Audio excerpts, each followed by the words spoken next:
Assalamualaikum warahmatullahi wabarakatuh. Waalaikumsalam warahmatullahi wabarakatuh. Alhamdulillahirabbil alamin. Assalatu wassalamu ala sayyidina Muhammadin wa ala alihi wa rasulillah ajma'in. Amma ba'du. Asyhadu an la ilaha illallah wa asyhadu anna Muhammadar Rasulullah. Allahumma sholli ala sayyidina Muhammad wa ala ali sayyidina Muhammad kama sholaita ala ali Ibrahim wa ala ali Ibrahim fil alamin innaka Hamidum Majid. Wa qala ta'ala fil Al-Qur'an Karim, a'udzu billahi minasy syaithanir rajim, bismillahirrahmanirrahim. Wal as innal insani lafi khusr ilal ladzina amanu wa amilus solihat wa tawasau bil haqq wa tawasau bis sabr. Mangqala Rasulullah sallallahu alaihi wasallam, mangkana akhiri kalamihi la ilaha illallah dakhalal jannah. Baiklah Bapak Ibu kaum muslimin, kaum muslimat yang dirahmati Allah. Pertama sekali marilah kita sama-sama bersyukur kepada Allah Subhanahu wa taala. Allah Subhanahu wa taala masih limpahkan kepada kita nikmat yang sangat banyak. Nikmat kesehatan, nikmat hidayah. Sehingga dengan nikmat ini kita bisa datang ke masjid ini untuk melaksanakan perintah dari Allah SWT, yakninya menjalankan sholat Isya berjamaah. Seperti telah dikabarkan oleh Rasulullah, barang siapa melaksanakan sholat Isya berjamaah di masjid, seolah-olah dia telah melaksanakan sholat sunat setengah malam. Dan barang siapa melaksanakan sholat subuh 2 rakaat di masjid, seakan-akan dia telah melaksanakan sholat semalam suntuk. Siapa orang yang bisa sholat semalam suntuk? 8 rakaat saja susah. Namun karena kasih sayang Allah SWT, maka diganjar berlipat ganda, apalagi di bulan suci Ramadan. Kemudian salawat dan salam juga kita sampaikan kepada arwah Nabi kita Muhammad SAW dengan melafazkan Allahumma sholli ala sayyidina Muhammad wa ala ali sayyidina Muhammad. Karena dialah satu-satunya manusia, karena dialah satu-satunya rasul, karena dia satu-satunya nabi yang diberi Allah SWT nanti di akhirat, yang bisa memberikan syafaat kepada Nabi kita Muhammad, kepada kita umat Islam. Dan kita tak pantas juga bersalawat kepada Nabi kita ini. Dengan susah payah Rasulullah mengubah akhlak kita dari hati yang mati kepada hati yang berzikir, dari alam yang gelap kepada alam yang terang benderang seperti adanya saat ini. Baiklah kaum muslimin, kaum muslimat yang dibahagiakan oleh Allah SWT, Allah SWT telah memberikan nikmat yang banyak kepada kita. Jadi para ulama telah membagi nikmat ini kepada kita tiga golongan. Karena Allah telah katakan nikmatnya sangat banyak. Jangankan untuk membalas nikmat yang Allah berikan kepada kita, untuk menghitungnya saja kita tidak bisa. Begitulah saking banyaknya nikmat yang Allah berikan kepada kita. Namun para ulama membagi nikmat ini atas 3 golongan. Pertama, nikmat harta. Harta ini Allah berikan kepada manusia. Apakah dia orang Islam, apakah dia orang Nasrani, apakah dia Majusi, apakah dia Yahudi, harta ini diberikan. Bahkan lebih banyak orang selain dari orang Islam yang dapat harta. Tapi jangan iri, karena harta ini hanyalah surganya bagi orang yang kafir. Dan dunia ini adalah neraka bagi kita orang Islam. Kemudian kedua adalah kesehatan, nikmat yang kedua. Allah SWT juga memberikan kesehatan ini kepada seluruh golongan manusia. Apakah dia membelakangi Allah, apakah dia kafir kepada Allah, taat kepada Allah, Nasrani kah dia, Yahudi kah dia, Majusi kah dia, Hindu kah dia, Buddha kah dia, atau anti Allah kah dia.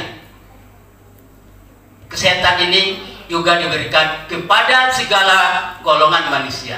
Namun yang ketiga adalah hidayah.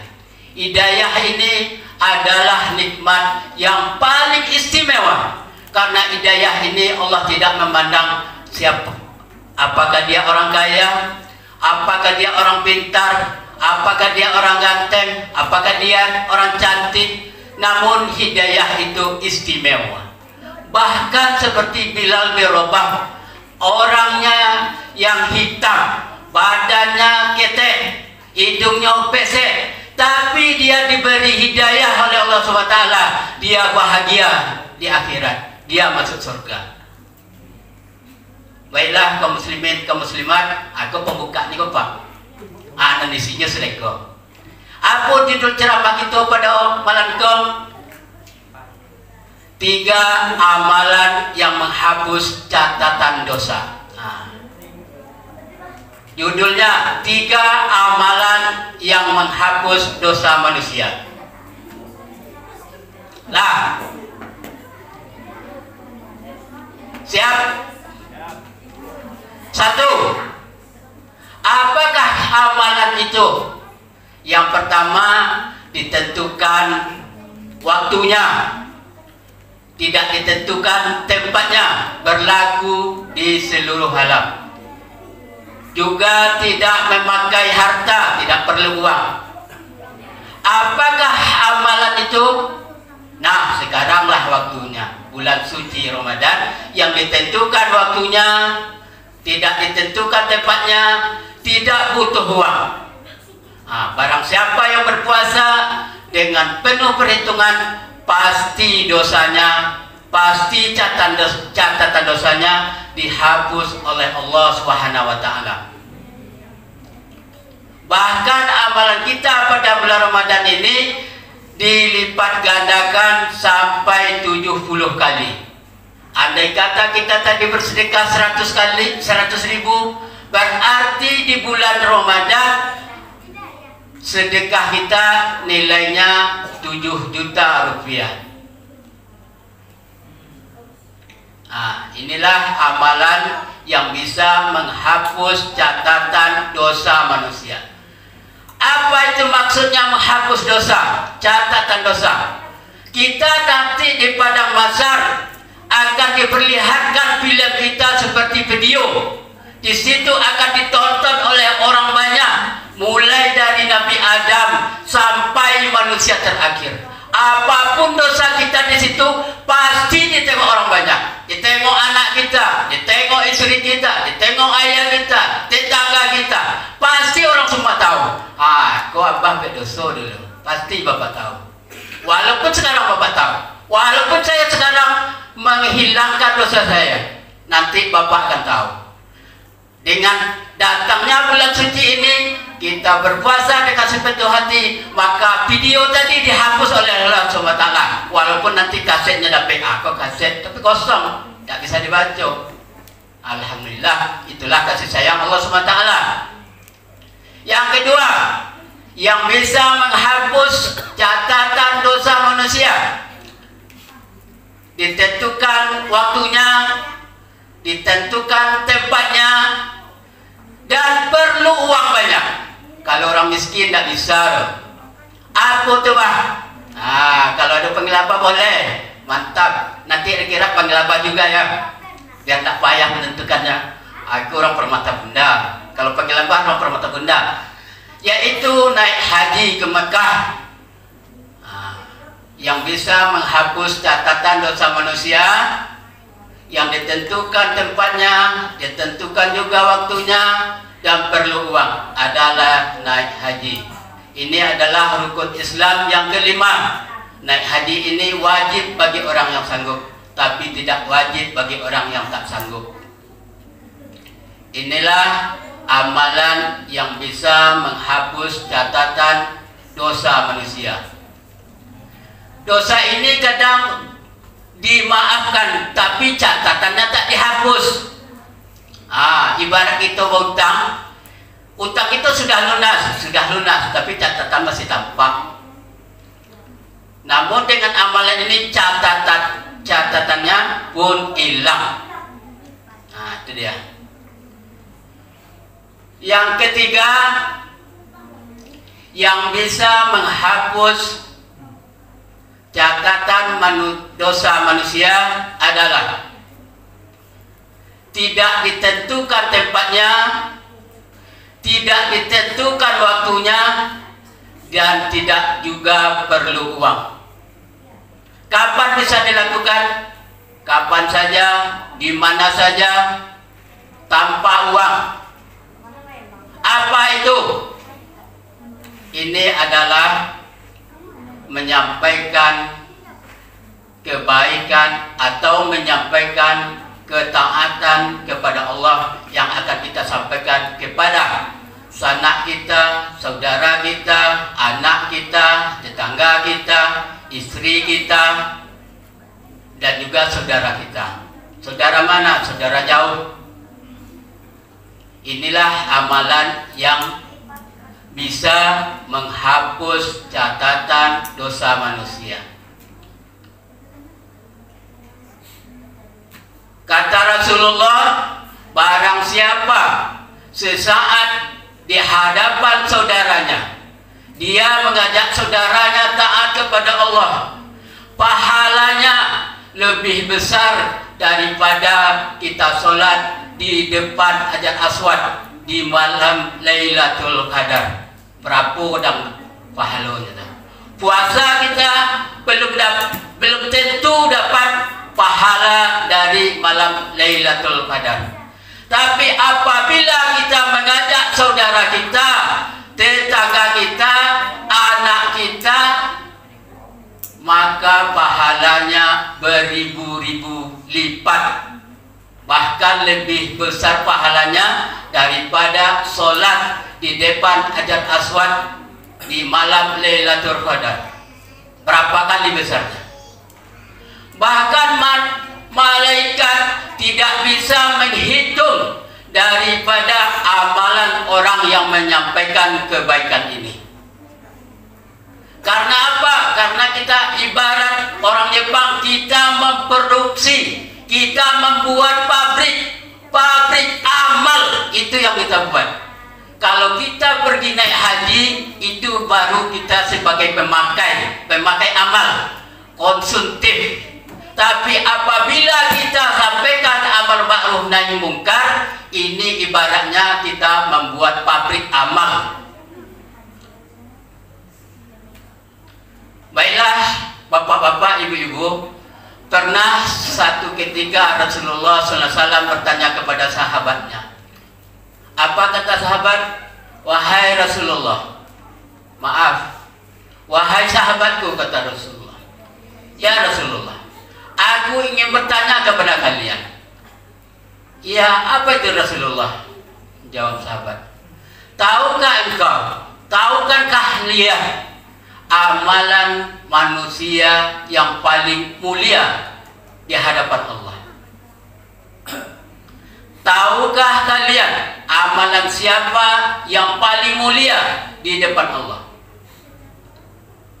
Maka sahabat menjawab, malaikat ya Rasulullah. Rasulullah menjawab, betul, kalian betul. Kenapa amalan mulia dari malaikat? Karena malaikat dia tidak mempunyai nafsu, kata Rasulullah. Sekali lagi ditanya, wahai sahabatku, tahukah kalian amalan siapakah yang paling mulia di sisi Allah? Maka para sahabat menjawab, Nabi dan Rasul ya Rasulullah. Betul, betul. Kenapa amalan Nabi dan Rasul itu mulia? Karena Nabi dan Rasul dibimbing langsung oleh Allah SWT. Kemudian sahabat bertanya lagi. Kemudian Rasulullah bertanya lagi kepada sahabat, wahai sahabatku, tahukah kalian amalan siapakah yang paling mulia di sisi Allah?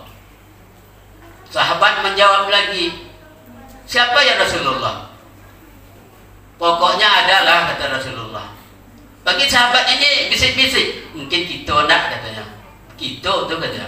Siapa kalau nak kita? Kami ya Rasulullah. Betul, kalian betul.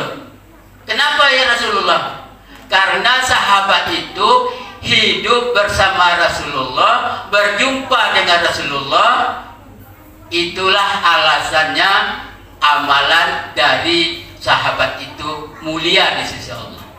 Namun Rasulullah bertanya juga lagi, wahai sahabatku, tahukah kalian siapakah yang paling mulia amalnya di sisi Allah? Kami tidak tahu doa sahabat Rasulullah. Dia adalah saudaraku, kata Rasulullah. Jawab sahabat, bukankah kami saudaramu ya Rasulullah? Tidak, kalian ini adalah sahabatku. Kalian bukan saudaraku. Kalian adalah sahabatku. Siapa itu ya Rasulullah? Dia adalah saudaraku. Siapa Rasul? Siapa saudaramu? Maka Rasul menjawab, saudaraku adalah umat di akhir zaman. Dia tidak pernah jumpa denganku, dia tidak pernah melihatku, tapi dia cinta kepadaku. Maka inilah amalan manusia yang paling besar pahalanya, yang paling mulia di sisi Allah. Bukan malaikat, bukan nabi, bukan sahabat, tapi manusia di akhir zaman. Siapakah manusia di akhir zaman? Kitalah orang itu. Jadi apabila kita tidak beribadah, tidak taat kepada Allah, tidak taat kepada Rasul, sangat rugi kita. Sebab apa? Rasulullah telah menggaransi bahwa amalan yang paling mulia di sisi Allah adalah kita di akhir zaman. Mungkin ikut saja yang bisa kita sampaikan. Lebih dan kurang kami minta maaf. Assalamualaikum warahmatullahi wabarakatuh.